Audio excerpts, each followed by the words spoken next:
బహు నమ్మకమైన సేవకుడు మాసా యేసురత్నం గారు 47 సంవత్సరాల క్రితము గ్లోబల్ ఫెయిత్ మినిస్ట్రీని స్థాపించి కొన్ని వందల సంఘాల్ని కట్టి కొన్ని వేల మంది సేవకుల్ని తయారు చేసిన ఆ గొప్ప సేవకుడు స్థాపించిన ఆ సంఘములో సీసీ కెమెరాస్ ఎవరో కాదు, తన కడుపున పుట్టిన పెద్ద కుమారుడు మాసా జేడి పాల్ తండ్రి మరణించిన తర్వాత ఈ సంఘము నాదే, మా అన్న తమ్ముళ్ళము పంచుకోగా మా అమ్మగారు నాకు రాసిచ్చారు అని అంటున్నారు. సంఘములో మా తండ్రి, మా ఆత్మీయ తండ్రి పైన ఇలాంటి నిందలు వేసి ఈరోజు సంఘము నాది అని వచ్చావు అని ప్రశ్నించిన విశ్వాసులపైన అక్రమ కేసులు, తన తల్లిని అడ్డం పెట్టుకొని వేధింపులు, సీసీ కెమెరాస్ చర్చిలోనే కాదు బాత్రూంలో కూడా పెట్టాడా అని అంటున్నారు విశ్వాసులు. సహోదరీలు, ప్రియ సేవకుడా, క్రైస్తవుడా, విశ్వాసి, ఒకసారి ఆలోచించు. అపోస్తుల కార్యం 20వ అధ్యాయం 29వ వచనంలో పౌలు గారు అన్నారు, నేను వెళ్ళిపోయిన తర్వాత క్రూరమైన తోడేళ్ళు మీలో ప్రవేశించునని నాకు తెలియను, వారు మందను కనికరించరు. చూస్తున్నారు కదా సీసీ కెమెరాస్. ఒక సేవకుడివి నీకు ఇలాంటి సీక్రెట్ కెమెరాస్ మందిరంలో ఎందుకు పెట్టావు? ఎవరికి తెలియకుండా రహస్య కెమెరాలు పెట్టడం కోసము నీ ఉద్దేశం ఏమిటి? బాత్రూంలో కూడా పెట్టావా? మరి ఎక్కడెక్కడ పెట్టావు?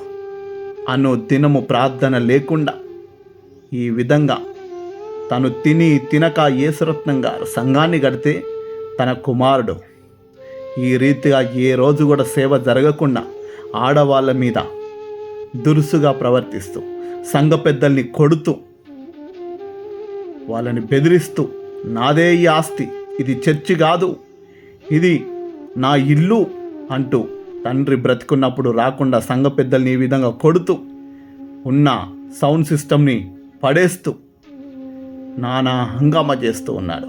అనేక మంది ఈ సీసీ కెమెరాలను చూసి ఎంతోమంది సహోదరీలు బాత్రూంలలో కూడా సీసీ కెమెరాలు పెడుతున్నారా అనే భయంతో మానేశారు. ఏమిటండి ఇది? మా పప్ప, మా ఆత్మీయ తండ్రి అని చెప్పేసి వేల రూపాయలు, లక్షల రూపాయలతో మందిరాన్ని కట్టుకోవడం జరిగింది. కానీ ఈరోజు 7 సంవత్సరాల వరకు సంఘానికి రాని ఆ కుమారుడు ఈరోజు ఉన్నట్టుండి సంఘము నాదే, ఇది చర్చి కాదు, సంఘానికి పేరు తుడిపిచ్చేశాడు. తన తండ్రి రాయించిన రిజిస్ట్రేషన్ నెంబరు ఎక్కడ దీన్ని చర్చి అని చెప్పేసి సంఘ విశ్వాసులు అంటారో అని చర్చి పేరు మీద ఉండడానికి వీలు లేదు అని, కోట్ల రూపాయల ఆస్తి అయిపోతే దాన్ని అమ్ముకోవడం కోసం కోర్టు మెట్లెక్కుతున్నారు, పోలీస్ స్టేషన్లకు ఎక్కుతున్నారు, విశ్వాసుల్ని బెదిరిస్తున్నారు అంటున్నారు. ఇది ఎంతవరకు నిజం? చర్చి బోర్డు రాపిస్తామనంటే తుడిపివేశారు, మళ్ళీ పేర్లు రాపిస్తామని విశ్వాసులంటే ఈరోజు ఆ చర్చి బోర్డు కూడా రాయకుండా రాసే వాళ్ళని కిందికి పడేస్తున్నాడు. సీసీ కెమెరాస్ పెట్టుకొని మందిరంలో ప్రార్థన, ఆరాధన లేకుండా చేస్తున్న ఈ వ్యక్తిని సేవకుడు అంటారా? ఒక్కసారి ఆలోచించండి. విశ్వాసుల్ని భయభ్రాంతులకు గురి చేస్తున్న మాసా పాల్, యేసురత్నం గారి పెద్ద కుమారుడు చేస్తున్న ఈ యొక్క ఆరాధన క్రమం సేవకుడి విధానమేనా? ఒక్కసారి క్రైస్తవులారా ఆలోచించండి. ఇతనికి మారు మనసు వచ్చేలాగా ప్రార్థించండి. నాకు తెలియకుండా, సంఘ సభ్యులకు ఏం తెలియకుండా సీక్రెట్గా మా మా యొక్క సీసీ కెమెరా పెట్టుకొని ఎవరు తెలియకుండా ఈ బ్యానర్లో పెట్టుకొని చూస్తున్నారు. ఇట్లా రిమాండ్ చేస్తున్నారు.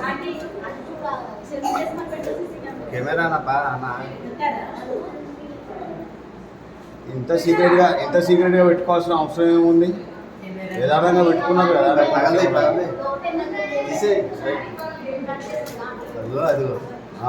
కెమెరా ఎక్కింది బయటికి. అంత సీక్రెట్గా ఎందుకు పెట్టుకోవాలి? ఎందుకు అంత ఇట్లాంటి పనులు ఎందుకు చేయాలో అర్థం కావట్లేదు. అంత పైకి పెట్టుకుంటే డైరెక్ట్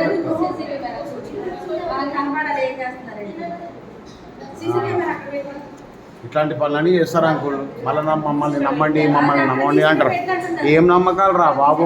ఇట్లాంటి పనులను చేసి ఏం నమ్ముతావు రా బాబు? మిమ్మల్ని ఇంతమంది వస్తారు చర్చి కంటే అందరు వస్తారు, లేడీస్ జెంట్స్ వస్తారు, ఎందుకు అంత సీక్రెట్గా చూడాలి? సీక్రెట్ కెమెరా బహిర్గతం. చెప్పండి నాకు ఏంది పరిస్థితి ఇది? అసలు ఇది చర్చ అనుకుంటున్నారా, మన క్లబ్ అనుకుంటున్నారా? క్లబ్ లాగానంత క్లబ్బా, చర్చా, ఏమో హోటలా? ఏమో అర్థం కావట్లేదు. ఇంతమంది ఉన్నారు, చర్చికి వస్తారు. ఎవరు సౌండ్ చేయదు. Right right uncle. నువ్వు రాయవా, నువ్వు రాయి. ఏమో నవ్వుతావేది నువ్వు? వాళ్ళు పోలీసు వాళ్ళకి ఫోన్ చేసిరు, అయిపోయింది కదా ఇంకేం.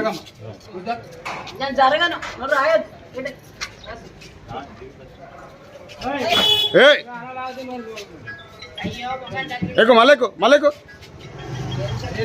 ఆయన చేతిని పూసుకున్నాడు. యోసేపును తృణీకరించారు, గుంటలో పడేశారు, కథ ముగించేసాం అనుకున్నారు కానీ కథ ముగించబడలేదు. అక్కడ మొదలైంది కథ. నీ కొరకు దేవుడు దాచి ఉంచిన ఆ ప్రణాళిక అంతా కూడా దేవుడు తప్పక నెరవేరుస్తాడు. వారి జీవితం నుండి నిన్ను త్రోసివేసి వ్యతిరేకించి పగబెట్టుకొని నిన్ను అవమానించిన నీ కథ ముగించబడలేదు. మర్చిపో. యోసేపును చెప్పొద్దు అని పాస్టర్ గారు చర్చిలో విశ్వాసులను బెదిరిస్తున్నాడు, వాక్యం చెప్పొద్దు అనేసి. వాక్యం